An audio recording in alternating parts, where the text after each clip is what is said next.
guys, Marsengan here, bringing you another Dragon Ball Z Dokkan battle video. And so today we are going to talk about the Golden Week banners and whether or not you should summon on them. This is obviously going to be a very different approach depending on whether you are on JP or whether you are on Global. I'm sure there's a lot of people, if you're swept up in the hype, you might be thinking, well duh, obviously I'm going to summon. And if you're someone who isn't hyped about OG Dragon Ball stuff, you might be already decided you're not going to summon regardless. But obviously this video is just to kind of break down different factors that come into play when you should consider summoning or not on this banner. But obviously if you are one of those people that you're super hyped and you just want the units, you're probably going to summon for them regardless. And if you don't like OG Dragon Ball, you're probably not going to summon for them regardless. Now obviously again, I always make these summon or skip videos to talk about banners, and I say the same thing pretty much every time. If you're a whale or somebody who always goes for like a copy of every unit, then obviously the video is not for you. You were going to summon anyway. But this is more for people who are free to play or who spend very little and want to try and decide the best way to use their stones. Because basically, let's just jump into it straight away. So these are the two banners. This is the Goku banner. This is the Piccolo banner. Shout out to Asuna for posting these. They have actually already confirmed that the banners are the same on Global. Now, we don't know the full lineup. We've only seen this image in the data download. So obviously Goku's banner has Goku, the TN as the side banner unit, LR Piccolo, STR Kid Buu, and AGL Cell. And then Piccolo's banner has the Krillin side banner unit, obviously Piccolo, the return of LR Ulma Gohan, and then STR Goku Gohan, and the physical Super Saiyan 2 to Super Saiyan 3 Goku. So obviously you can see here we basically have 4 dual Dokkan Fests on a banner and then the side banner units. This is what happens quite commonly on the Golden Week banners. In fact, if we flick over to the previous year, we can see basically the same kind of thing, right? Now, we had the return of Janemba and Piccolo, who were New Year's units when they originally released on JP. So in theory, those are the slots that are now taken up by Gohan and Piccolo. Now, the interesting thing is we did have a couple of LRs on the banner last time as well, and none of those have been shown like in the banner art. Now, you can see here on the actual like banner art for these older banners, the LRs were featured prominently in the art. So I wonder if that means there won't be any other LRs other than the Gohan and Piccolo. Potentially that will be good, right? Because if we look at the list here, we're going to have these banners didn't have new side banner units, which is interesting. So we've got the side banner unit, we've got the LR, we've got 2 dual Dokkan Fests, and then 2 more SSRs potentially. So be interesting to see what those are, since there aren't a ton of them that like fit the OG Dragon Ball Saga theme. I don't know if we'll see any other dual Dokkan Fest. They're usually much older ones. Now, physical Piccolo is confirmed to be getting an Easy A, but I can almost guarantee that he won't be on the banner, right? Because it's already been data downloaded that Global is getting the Extreme Z ticket packs that you can buy when they do one of those Extreme Z banners. So that means it's very obvious they're going to do an Extreme Z banner for physical Piccolo. So he will not be featured on one of these 2 banners. So honestly, it could be anyone really. Like Goku having Warriors Raised on Earth as a leader skill means there's a ton of options for units that could be on the banner that are under his lead. Obviously, we're not expecting any more recent units like Yamcha, who obviously just came out on Global.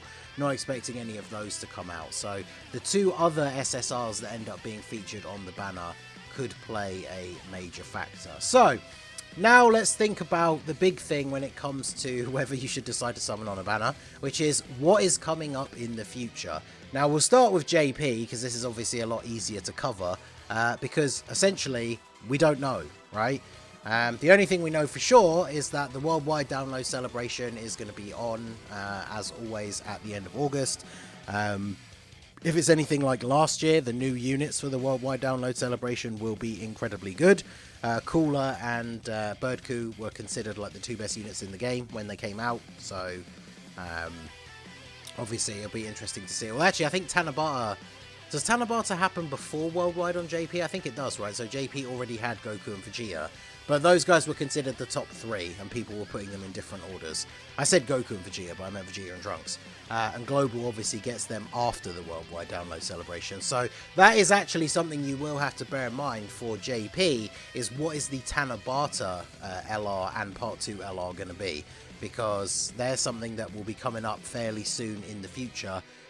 And they're sandwiched right between this and then the Worldwide Download Celebration. So something to bear in mind, but obviously with JP, it's just kind of the norm that you don't know what's coming in the future banners.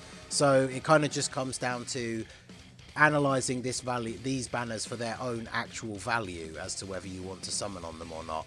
And now I will say, from like the private server showcases, and even just from reading their kit before that, to be honest, Goku and Piccolo are pretty much being considered like the 2 new best TURs in the game. But one of the things I was thinking about earlier is when STR Goku and Gohan and Kid Buu came out, there were people calling them like the best TURs. And think about how quickly they fell out of favour and, like, you know, aged. I mean, Kid Buu, it kind of wasn't his fault. He never really got a good start, right, by not having a proper team. But, like, you think about the way people talk about, like, Goku and Gohan now. Whereas back when they came out, although a lot of it was centered around, like, just talking about the Gohan portion of the card once you actually get him out and built up. But there were people talking about, like, this guy being the best TUR. So, bear in mind, like, if it's anything like last year, JP getting the Tanabata next, that last year that was Vegeta and Trunks, and they became basically the undisputed best unit in the game at that point, right? So that could very easily happen again, where the Tanabata LR comes out on JP and is better than both of these units. So that is something you have to bear in mind. And then, of course, Worldwide Download Celebration in the future. But as I already said with JP, that kind of just always is the run of things, right? That you just don't know what's going to be coming out in the future. Now, for Global, this is where things start to get a little bit more tricky, because we don't have the Tanabata banner to look forward to before the Worldwide Download Celebration. However, we have the anniversary instead, which is obviously at the end of June / beginning of July. So basically in like 2 months, we are going to be getting the anniversary. And the anniversary banners are very, very stacked as well. Not only do we obviously have the 2 new LRs, we have the return of the Gammas, and we have the first return of the Worldwide Download Celebration Dual Dokkan Fest LRs, which, you know, for Global, this is that annoying thing with the schedule where some events end up getting synced and some aren't, where we then have to wait 11 months for the Worldwide Download Celebration units to come back, which is absolutely ridiculous and is one of the main reasons why they should just sync up both of the versions. But these banners have a ton of value, so even now the gods are still good in events. I know they get downplayed quite a lot. Gogeta definitely has gotten some new value with the update that we know is coming, with him being able to counter even in events where you can't dodge. Now, the side banner units, Piccolo and Gotenks weren't considered very good. Oh yeah, Ice and Nova are terrible. But, you know, we've got the 5-year LRs, who easy A during the anniversary and become 2 of the best units in the game. So this is what you are essentially putting your stones up against, right? If you are someone who is free to play, or you don't spend very much, and you go all in summoning during Golden Week, then we are only 2 months away from the anniversary. In terms of stones given out by celebrations and stuff, if you spend all of your stones now for Golden Week, at most you're probably going to have like 300, maybe 400 stones by the time the anniversary comes around. Now, the anniversary does give out a lot of stones, and obviously on Global we get a bunch of extra free tickets for summons, but you are going to be playing a dangerous game if you go into the anniversary low on stones and you actually want to pull like a significant number of these units that are featured on the banner. So honestly, at the end of the day, a lot of it's going to come down to personal preference. Like, even if you are free to play or you don't spend very much, you might be someone who is very lucky. You might have pulled copies of the Dokkan Fest LRs from the download celebration. You might have pulled the Gammas. You might have pulled the 7th anniversary units or bought, you know, them with coins when they finally returned. You might already have Vegito and Gogeta from the 5-year Rainbow, so these banners don't have a huge amount of value for you. And in that respect, I can understand there have been a lot of people talking about for Global even the possibility of skipping the anniversary to save to go all in on the worldwide download celebration, because again, as I said earlier in the video, worldwide download celebration units, especially last year, have a habit of coming out and being like the new best units in the game, and if you're on Global and you don't pull them, you have to wait 11 months for them to come back. So making sure you pull the download celebration units is probably more important than pulling the anniversary LRs, because they will come back when we get the Tanabata LR release, which is in November. They will come back on a banner and be available with red coins. Whereas if you don't get the download celebration units, you're going to be waiting 11 months for them to come back. So that will be an absolute nightmare. So that is something you do have to bear in mind. Now, of course, anniversary banners, super good. The units are super good. Like Goku and Vegeta probably are still the best unit in the game right now on the JP meta. The Super Saiyan 3 Goku and Super Saiyan 2 Vegeta, their placements vary. They get underrated a lot, they get overrated a lot. I've used them at 55% and they definitely are very powerful, but they can get caught early on because they are a defense stacking unit. But remember, these units are very, very powerful. Now, the one thing that's interesting about the anniversary LRs, and it kind of applies to these two new units as well, is their leader skills are not very good. They're like full 200% teams aren't the best, but if you have units like the God Goku from Saiyan Day or LR Vegeta and Trunks, both of these guys are on those 200% teams. So they very much are worth pulling just in terms of their overall power as units.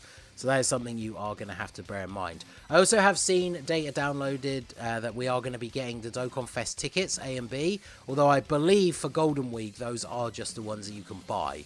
So obviously if you're free to play, those aren't going to be a factor. If you are somebody who does spend money, tickets, I talk about this all the time. I've seen some people who don't understand that and have commented such, but tickets are always better value than buying stones if you're going to summon on that particular banner. Obviously, if you buy stones, you could save them for a later date. But if you buy tickets for a banner, if you convert how much you would have been able to get in stones with that same money, you get less summons if you buy stones than if you buy tickets. So if you want to summon on this banner, and they do indeed have the purchasable tickets, then those are definitely worth getting if you're somebody who spends. But remember, the anniversary is going to be around the corner. So definitely a lot to consider when it comes to whether or not to summon. Obviously, I will be going all in. The banners come out at 3 AM in the UK, so I'm going to have to get up obscenely early, but I will be streaming when the banners come out. And hopefully we will get some good luck. I did get Goku and Gohan and Cell last year, so hopefully we can continue that streak of good luck. So let me know your thoughts down below in the comments section. Are you going to be summoning? Are you going to be skipping? What are your thoughts on Goku, Piccolo, and the TN and Krillin? I know there's a lot of people excited to pick up either Gohan or Piccolo with the red coins. So let me know all of your thoughts about the banners down below in the comments section. So that is going to be it for the video, guys. This has been the Masked Ningen. Smash that like button, subscribe to the channel if you are new. Check out the links down below for the Discord and the merch store, and I will see you all again soon. Have a good one.